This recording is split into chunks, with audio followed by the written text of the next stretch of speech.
Hello everyone, welcome back to my channel. આજે હું તમારા માટે ફટાફટ અને એક ઇઝી બની જતા હળવા એવા નાસ્તાની રેસીપી લઈને આવી છું। ઉનાળાના વેકેશનમાં તમે આ નાસ્તો બનાવીને સ્ટોર કરી શકો છો અને એકવાર બનાવીને આ નાસ્તો સ્ટોર કરો તો તમે એને બાળકોને લંચ બોક્સમાં પણ આપી શકો છો અને નાની મોટી ભૂખમાં તમે આ નાસ્તો એન્જોય કરી શકો છો। ફ્રેન્ડ્સ, આજે હું તમારા માટે મમરાના ફટાફટ બની જતા ચેવડાની રેસીપી લઈને આવી છું।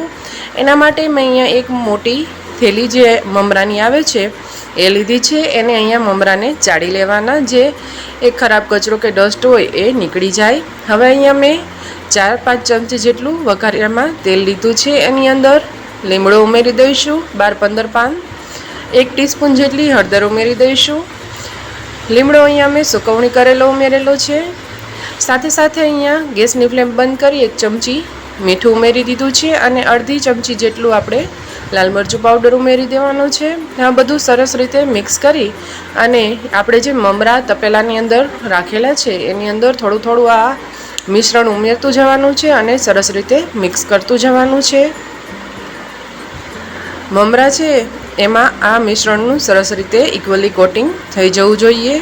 તો ફ્રેન્ડ્સ, અહીંયા તમે જોઈ શકો છો જે આપણે આ મસાલો બનાવેલો એને મેં મમરામાં સરસ રીતે ઇક્વલી મિક્સ કરી લીધો છે। આવી રીતે સરસ રીતે મસાલો મિક્સ કરી લેવાનો મમરામાં। અને હવે એમાં આપણે બીજા અમુક ઇન્ગ્રીડિયન્ટ્સ ઉમેરીશું, જેના માટે મેં અહીંયા કડાઈમાં તેલ ગરમ કરવા મૂકી દીધું હતું। અત્યારે મેં ગેસની ફ્લેમ મીડિયમ ટુ લો રાખેલી છે। અહીંયા મેં 1 વાટકીથી થોડા ઉપર શિંગદાણા લીધા છે। શિંગદાણા મમરાના ચેવડામાં ખૂબ જ સરસ લાગે છે।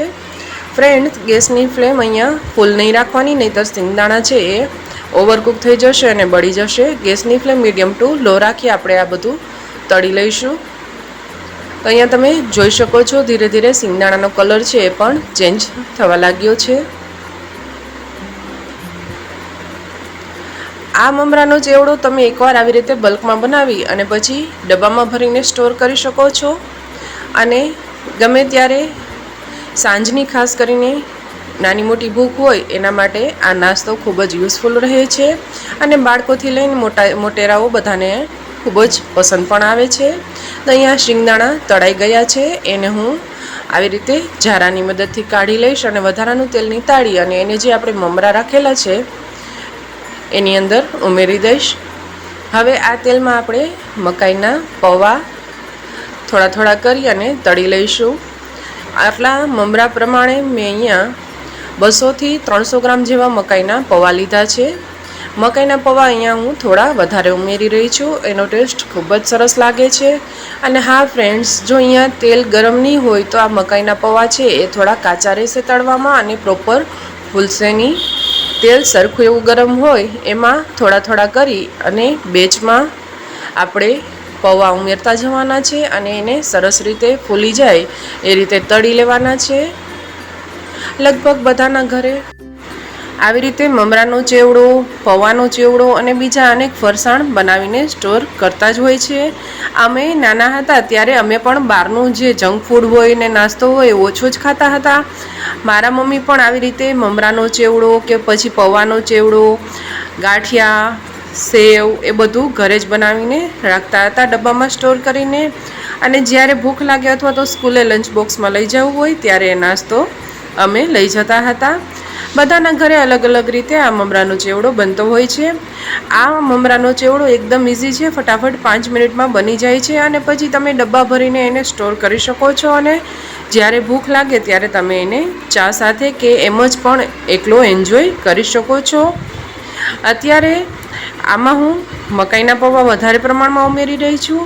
તમને જો બટેટાનું જે ખમણ હોય, આપણે જે એને બટેટાની સલી પણ કહીએ છીએ, એ પસંદ હોય તો એ પણ ઉમેરી શકો છો। અત્યારે મારી પાસે એ અવેલેબલ નહોતી એટલે હું એ નથી ઉમેરી રહી। એને પણ આવી રીતે પૌવાની જેમ તળી અને પછી મમરાના ચેવડાની અંદર ઉમેરી શકો છો। પૌવા બધાય તળાઈ ગયા છે। હવે એના ઉપર આવી રીતે હું સંચળ પાવડર થોડો ઉમેરી દઈશ, અડધીથી 1 ટીસ્પૂન જેટલો। આ સંચળ પાવડરનો ટેસ્ટ આ મમરાના ચેવડામાં ખૂબ જ સરસ લાગે છે। આવી રીતે સંચળ પાવડર છે એને ઉમેરી અને આપણે સરસ રીતે મિક્સ કરી લઈશું. અને આ સ્ટેજ ઉપર તમે ટેસ્ટ કરી અને મીઠું છે એ વધુ ઓછું હોય તો એડજસ્ટ કરી શકો છો. પહેલાં મેં અડધી ટીસ્પૂન જેટલું જ આપણે મીઠું ઉમેરેલું છે, કેમ કે સંચળ પાવડર પણ આપણે એડ કરવાનો હતો એટલે. હવે આ બધું તમે જોઈ શકો છો, શિંગદાણા અને મકાઈના પૌવા મમરાની અંદર સરસ રીતે મિક્સ થઈ ગયા છે અને કલર પણ ખૂબ જ સરસ આવી ગયો છે. હવે આપણે એને અંદર અમુક બીજા ઇન્ગ્રીડિયન્ટ્સ ઉમેરીશું. જેમ મેં કહ્યું એ રીતે તમે બટેટાનું જે સલી ખમણ કહેવાય છે એને પણ તળીને ઉમેરી શકો છો. અત્યારે હું ચણા જોર ગરમ જે રેડીમેડ પેકેટ આવે છે એ મોટા 2 પેકેટ ઉમેરી રહી છું. એનો ટેસ્ટ ખૂબ જ સરસ લાગે છે. ખાસ કરીને મારા ઘરનાઓને આ ચણા જોર ગરમ આમાં મમરાના ચેવડામાં ખૂબ જ સરસ લાગે છે, એટલા માટે ઉમેરી રહી છું. તમને ન પસંદ હોય તો એને સ્કીપ કરી શકો છો. એના સિવાય તમે મગ કે ચણાની જે દાળ આવે છે એ પણ ઉમેરી શકો છો. એનો ટેસ્ટ પણ ખૂબ જ સરસ લાગશે. અને સાથે સાથે 2 પેકેટ જેટલી હું જે આપણે ઝીણી સેવ આવે છે એ પણ ઉમેરી રહી છું. હવે આ બધું સરસ રીતે મિક્સ કરી લઈશું અને થોડું ઠંડુ થાય ત્યાર પછી આપણે એને ડબ્બામાં ભરી અને સ્ટોર કરવાનું. એકવાર બનાવી લો અને પછી મહિના સુધી તમે એને એન્જોય કરી શકો છો.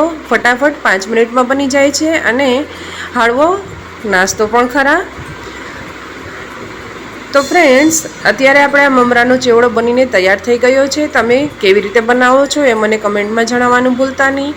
અને ફટાફટ અને ઇઝી રીતે જો આ મમરાનો ચેવડો રેસીપી તમને પસંદ આવી હોય તો વિડીયોને એન્ડમાં એક લાઈક આપી દેજો અને તમારા ફ્રેન્ડ્સ અને ફેમિલીમાં વધુમાં વધુ શેર કરજો. બહારના પેકેટના નાસ્તા કરતાં બાળકો અને ઘરના બધા લોકો માટે આવી રીતે હળવા નાસ્તા છે એ હેલ્થવાઇઝ પણ ખૂબ જ સારા.